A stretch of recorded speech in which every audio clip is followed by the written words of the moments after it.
공공기관 혁신이라고 하는 항목들이 하나 있던데 보니까 공공기관 혁신의 핵심은 제가 이번에도 이렇게 보니까 여기 공공기관장들도 많이 오셨을 텐데 거의 똑같은데 왜 저걸 나눠가지고 대표를 2명씩이나 두고 그럴까 이런 생각이 드는 경우가 꽤 많더라고요. 공공기관을 효율적으로 재편성하는 문제도 이게 정책 과제 중에 하나이긴 할 텐데 네. 이게 기재부 소관입니까?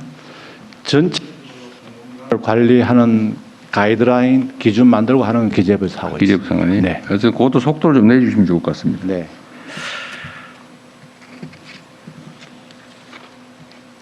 그리고 전략수출금융기금 이걸 이제 이번에 만들어 보겠다는 거잖아요. 네, 그렇습니다. 근데 이거 아마 국민들께서 저건 뭐지? 이렇게 생각할 수 있는데 근데 이게 핵심 요지는 그거죠. 예를 들면 국가가 재정을 투입하거나 국가 영향을 투입해서 무슨 대규모 전략 수출을 해냈다. 네. 라고 하면 꼭 결국은 특정 기업 한두 군데가 혜택을 다 가지는 시스템입니다. 현재까지는. 네. 근데 뭐 거기에다 우리가 대응 구매를 한다든지 무슨 뭐 외교적 지원을 한다든지 네. 뭐 ODA 지원을 한다든지 네. 뭐 무슨 EDC 폰가 뭐 이렇게 대출 네. 장기 저리 대출을 해준다든지 하여튼 이거는 국민 세금이잖아요. 국민 세금을 엄청나게 들여가지고 대규모 국가 간 또는 국제 거래가 이루어지면 혜택은 특정 기업 어떤 소수가 보는 상황이 발생하니까 이 중에 일부는 좀 환수를 좀 하자. 네. 기금으로. 그래서 그걸 그 전 국민을 위해 쓰든지 뭐 해당 산업 발전을 쓰든지 하자. 그게 이제 이 지금 생각하는 전략 수출 금융기금인 거죠. 네, 맞습니다. 네. 그것도 좀 속도를 내서 하시면 좋을 것 같네요. 네, 속도를 내도록 하겠습니다. 앞으로는 아마 국제 거래에서 지금까지 다 기업들이 개별적으로 개인들이 해왔는데 네. 이제는 사실은 국가 간 전쟁 비슷한 상황이 돼가지고 국가가 역할을 안 할 수가 없는 상황이 오죠. 네. 그럼 국가의 지출도 늘어나니까 그걸 어떻게 공평하게 분담하고 또 공평하게 그 이익을 누릴지 좀 깊이 고민해야 될 것 같습니다.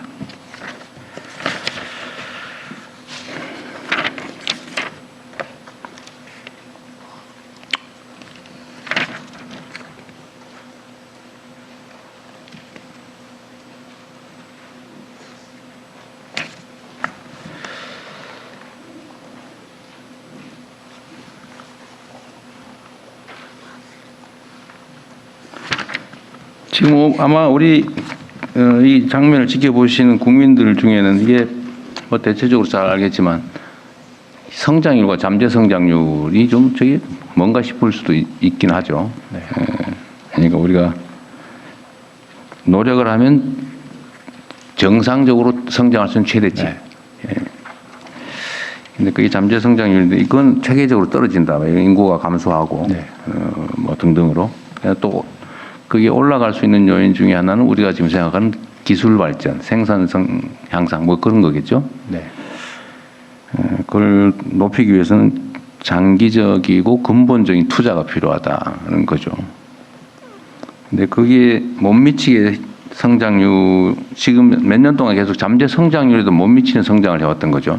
네, 지금 장대 성장률이 금년만 해도 그 1% 후반인데 0.9% 정도니까 반 정도도 지금 못 되는 상황입니다. 그러니까요. 근데 그 잠재 성장률도 매우 낮은데 그나마 절반 정도 떨어지는. 네. 그건 사실 정책 운용의 부족함 때문이죠, 사실은. 네. 그러니까 이 하반기 지금 새 정부 들어서서 몇 가지의 조치만으로도 지금 이렇게 급반등하는 상황이 발생하는 거죠. 예, 3, 4분기에 1.3%만 해도 벌써 이제 1.8%를 근접을 많이 하고 있는 겁니다. 네. 그래서 내년도에는 1.8% 플러스 알파에서 네. 잠재 성장 수준을 넘어서는 성장을 목표로 하고 있습니다. 그래서 지금 확장 재정 정책, 재정 지출을 좀 늘리는 정책을 하고 있는 거죠. 네네. 예. 내년에도 올해 정도 규모로 확장 재정 정책을 해야 됩니까? 아니면 내년에는 조금 완화된 상태도 괜찮습니까? 저희들이 만약에 성장이 좋아져서 세입 여건이 좋아지면은 확장을 하더라도 국채 발행에 줄어들 수 있기 때문에 적자도 줄일 수 있고 또 국채 발행, 국채 증가금도 줄일 수 있으면서 저희들이 필요한 쪽에는 또 쓸 수 있는 부분이 있으면 초혁신 경제 성장이라든지 AI 투자라든지 이렇게 투자를 네. 더 확대할 수 있습니다. 내년까지 사실 이제 내년 예산을 이미 만들었고 네. 내후년 예산도 확장 재정 정책을 해야 될 상황인 거죠. 기본적으로는. 네, 지금 뭐 저희들 경제 이 잠재 성장률을 반등시키려고 하면은요, 기술 개발이라든지 또 노동 생산성을 높인다든지 투자를 늘려야 됩니다. 네. 지금 상태는 너무 바닥에다가 계속 하향 곡선을 긋기 때문에 이거를 바닥을 찍게 하거나 아니면 네. 우상향으로 커브를 그리려면 국가의 노력이 필요한 거죠. 네. 결국은 확장 재정 정책을 당분간은 할 수밖에 없다. 네, 그 말이죠. 다만 이제 성장률이 회복이 되면 상당 부분을 세수로, 네, 세수로. 조세 수입으로 커버할 수 있고 국채 발행은 줄어들게 됩니다.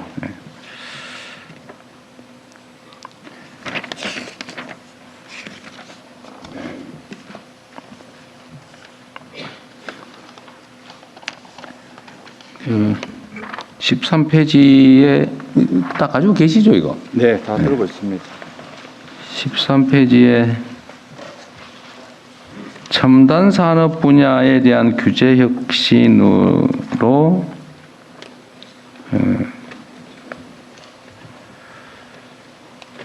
이거를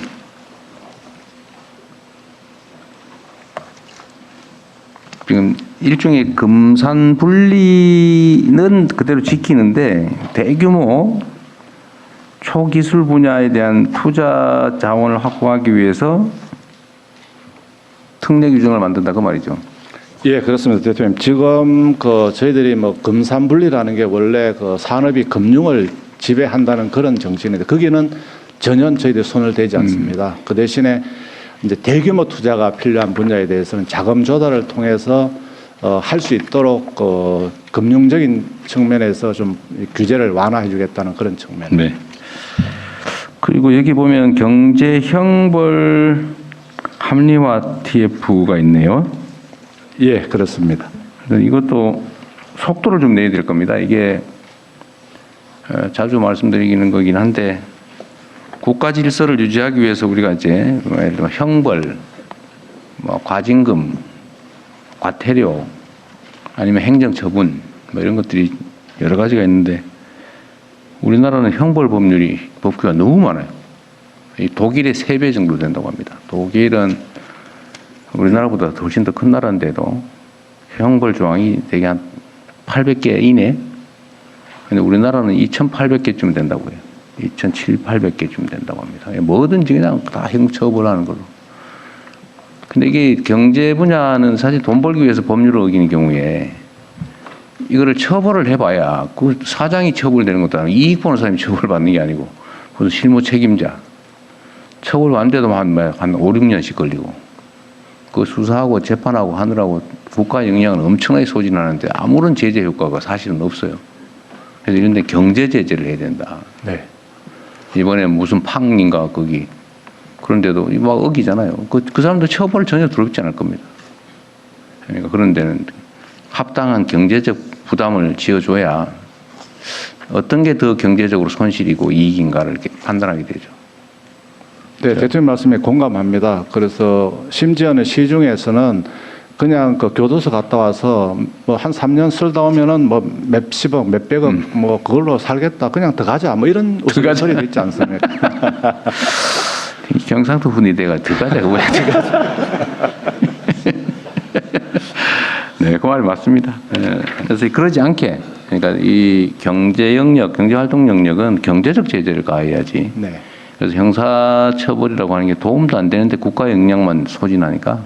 근데 이거 바꾸기로 한 거잖아요. 네, 속도를 내서 확실하게 바꾸도록 하겠습니다. TF를 만들었으면 네. 속도를 좀 내자. 속도가 생명이다라고 생각이 됩니다.